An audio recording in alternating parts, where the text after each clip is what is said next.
সারা পৃথিবীতে যে কয়টি সাম্রাজ্য প্রতিষ্ঠিত হয়েছিল তার মধ্যে অটোমান সাম্রাজ্য ছিল ক্ষমতা, প্রতিপত্তি, ধন সম্পদ, জ্ঞান বুদ্ধিতে ভরপুর এক সাম্রাজ্য। বর্তমান তুরস্কের ইস্তাম্বুল সহ অন্যান্য শহরের মসজিদগুলি ও অটোমান সুলতানদের ব্যবহার করা তোপকাপি প্রাসাদ সহ অন্য প্রাসাদগুলো দেখলে বোঝা যায় তাদের সাম্রাজ্য যেমন ছিল ধারে ভারে অনেক এগিয়ে, তেমনি তাদের শাসকগণের জীবনযাপন ও রুচিশীলতা ছিল সেই সময়কালে অন্যান্য সাম্রাজ্যের শাসকদের থেকে বেশি এগিয়ে। তুরস্কের ইস্তাম্বুল শহর থেকে সারা পৃথিবীর ৩টি মহাদেশ শাসন করা এই রাজবংশ টিকেছিল ৬২৪ বছর। মুসলিম এই রাজবংশের শাসনতলে ছিল বর্তমান বিশ্বের ইউরোপের ক্ষমতাধর ফ্রান্স, হাঙ্গেরি, বুলগেরিয়া সহ প্রায় সকল দেশই। এছাড়া সুদীর্ঘ ৬২৪ বছর ব্যাপী অটোমান সুলতানগণ শাসন করেছেন এশিয়া, আফ্রিকার দেশসমূহ সহ বর্তমান বিশ্বের প্রায় শতাধিক দেশ। অটোমান সাম্রাজ্য বলতে বর্তমান তুরস্কের সাম্রাজ্যকে বোঝায়। তবে অটোমান সাম্রাজ্যের মতো এত বিস্তৃত অঞ্চল জুড়ে শাসন সেই সময় অন্য কোনো সাম্রাজ্যের ছিল না, যে কারণে অটোমান সুলতান প্রথম সুলেমানকে বলা হতো পৃথিবীর বাদশাহ। শৌর্য, বীর্য, অর্থ সম্পদ, যুদ্ধ কৌশল এর দিক দিয়ে অটোমানদের টেক্কা দেওয়ার মতো অন্য রাজবংশ ছিল না। মুসলিম শাসন হিসেবে মুসলিম জাহানের খলিফার দায়িত্ব পালন করতেন অটোমান সুলতানগণ। মুসলিম শাসনের স্বর্ণযুগ, অটোমান শাসনকাল যে সকল দেশকে আজ মুসলিমগুলো সমীহ করে চলছে, সেই সকল দেশগুলোর প্রতিনিধিরা একসময় অটোমান বাদশাহের পদতলে এসে বন্ধুত্বের বার্তা নিয়ে লুটিয়ে পড়তেন। কিন্তু পৃথিবীর কোনো কিছুই চিরস্থায়ী নয়। শৌর্যশালী অটোমান সাম্রাজ্যের গৌরবময় উত্থানের সাথে রয়েছে হতাশাময় পতন, গোড়াপত্তনের ইতিহাস। অটোমান সাম্রাজ্য ছিল বিশ্বের সবচেয়ে বড় এবং সবচেয়ে বেশি দিন টিকে থাকা সাম্রাজ্য। ইউরোপ থেকে শুরু করে এশিয়া ও উত্তর আফ্রিকা পর্যন্ত বিস্তৃত ছিল অটোমান সাম্রাজ্য। কিন্তু এত বিশাল সাম্রাজ্য প্রতিষ্ঠা লাভ করলো কিভাবে? অটোমান সাম্রাজ্যের গোড়াপত্তন শুরু তুরস্কের আনাতোলিয়া থেকে। অটোমান বা উসমানীয় সাম্রাজ্যের প্রতিষ্ঠাতা প্রথম উসমানের বাবা আর্তুগ্রুল গাজী মূলত অটোমান সাম্রাজ্যের ভিত্তিপ্রস্তর করে যান। ক্ষমতা ও দাপট।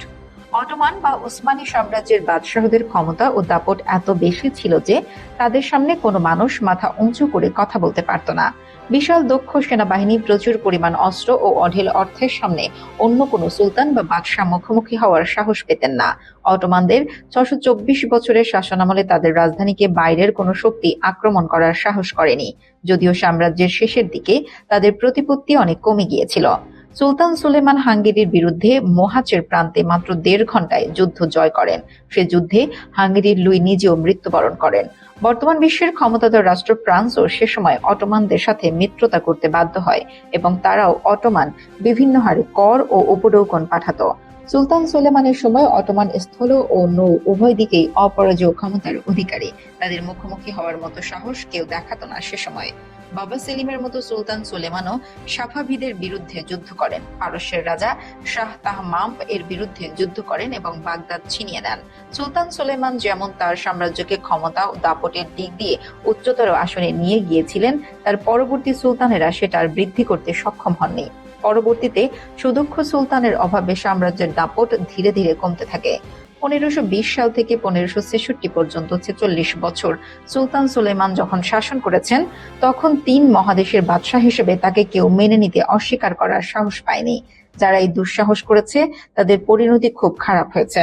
সুলতান সুলেমানের পূর্বে তার বাবা প্রথম সেলিমের ক্ষেত্রে বিষয়টি ছিল প্রায় একই রকম। কিন্তু সুলেমানের মৃত্যুর পর থেকে এই সাম্রাজ্য যোগ্য শাসকের অভাবে দিন দিন জৌলস হারাতে বসে। সাম্রাজ্যের পতন। অটোমান সাম্রাজ্যের পতন মূলত সুলতান সুলেমানের পর থেকেই শুরু হয়। সুলতান সুলেমান নিজে যোগ্য শাসক হলেও তিনি তার যোগ্য উত্তরসূরি রেখে যেতে পারেননি। তার ছেলেদের মধ্যে সবচেয়ে যোগ্য ছিল শাহজাদা মুস্তফা ও শাহজাদা বায়েজিদ, কিন্তু তিনি তার ২ যোগ্য সন্তানকে মৃত্যুদণ্ড দেন। ফলে একমাত্র উত্তরসূরি ছিলেন শাহজাদা সেলিম। তিনি সিংহাসনে আরোহণ করার পর প্রায় সময় প্রসাদে মদ্যপ অবস্থায় থাকতেন এবং কবিতা লিখে সময় কাটাতেন। সাম্রাজ্যের কাজে মনোযোগ দিতেন না একেবারেই। এভাবে তার পরবর্তী কয়েকজন শাসক একইভাবে প্রসাদ কেন্দ্রিক জীবনযাপন করতেন। যুদ্ধে ছিল তাদের চরম অনীহা। এভাবে সময় কাটতে কাটতে এমন অবস্থায় আসে যে যোগ্য শাসকের অভাবে অটোমান সাম্রাজ্যের সিংহাসনে বসানো হয় মোস্তফা নামের একজন পাগল ব্যক্তিকে। অযোগ্য সুলতান, অযোগ্য উজিরে আজম, দুর্নীতিপরায়ণ সরকারি অফিসার, বিশ্বাসঘাতক মিত্রদের কারণে অটোমান সাম্রাজ্যের পতন দিন দিন ত্বরান্বিত হতে থাকে। ১২৯৯ সাল থেকে ১৫৬৬ সাল পর্যন্ত শাসকের মধ্যে কোনো অযোগ্য শাসক ছিলেন না। অন্যদিকে 1566 সাল থেকে 1922 সাল পর্যন্ত 13 জন সুলতানের মধ্যে মাত্র 2 জন দক্ষ শাসক ছিলেন। এদিকে আধুনিক অস্ত্রশস্ত্রের অভাব, দীর্ঘদিন কোনো যুদ্ধ না করার কারণে অর্থনৈতিকভাবে সাম্রাজ্য দুর্বল হয়ে পড়ে। অন্যদিকে ফ্রান্স সহ ইউরোপের অন্যান্য দেশসমূহ অর্থনীতি ও অস্ত্রশস্ত্রের দিক দিয়ে অনেক এগিয়ে যাওয়ার কারণে তারা অটোমানদের আনুগত্য অস্বীকার, যার ফলে সাম্রাজ্যের আয়তন দিনে দিনে ছোট হতে থাকে। সবকিছু মিলিয়ে সাম্রাজ্য চরম বিশৃঙ্খল অবস্থার মধ্য দিয়ে বিংশ শতাব্দী পর্যন্ত আসে। বিংশ শতাব্দীর শুরু থেকে অটোমান সাম্রাজ্যের শাসন ব্যবস্থার বিরুদ্ধে তুরস্কের অভ্যন্তরে বিদ্রোহ শুরু হয়। 1908 সাল থেকে তুরস্কে তরুণদের বিপ্লবের ফলে দ্বিতীয় সাংবিধানিক যুগ শুরু হয়। বিপ্লবের ফলে 1876 সালে তৈরি সংবিধান ও উসমানীয় সংসদ পুনরায় চালু করা হয়। বিপ্লবের পরবর্তী 6 বছরে সামরিক ও রাজনৈতিক ক্ষেত্রে ব্যাপক সংস্কার শুরু হলেও মূলত এটি ছিল উসমানীয় সাম্রাজ্যের পতনের সূচনা। 1914 সালের মধ্যে উসমানীয় সাম্রাজ্য ইউরোপের ও উত্তর আফ্রিকার অধিকাংশ অঞ্চল হারিয়ে ফেলে। এর মধ্যে সাম্রাজ্যের স্থায়িত্ব বৃদ্ধি করার জন্য প্রথম বিশ্বযুদ্ধে জার্মানির পক্ষ অবলম্বন করে। যুদ্ধে জার্মানি ও অটোমানদের পরাজয় ঘটার পর 1918 সাল থেকে কামাল আতাতুর্কের নেতৃত্বে স্বাধীনতা আন্দোলন শুরু হয় এবং 1922 সালের 1 নভেম্বর অটোমান সালতানাতের বিলুপ্তি ঘটিয়ে স্বাধীন তুরস্কের সৃষ্টি হয়। অটোমানদের সর্বশেষ সুলতান ছিলেন ষষ্ঠ মেহমেদ। তার খলিফা পদে দ্বিতীয় আব্দুল মজিদ বসানো হয়। পরবর্তীতে 1924 সালের 3 মার্চ খেলাফত বিলুপ্ত করে দেওয়া হয় এবং দ্বিতীয় আব্দুল মজিদ দেশ ত্যাগ করেন। অবসান ঘটে অটোমানদের গৌরবময় সাম্রাজ্যের। ঐতিহ্য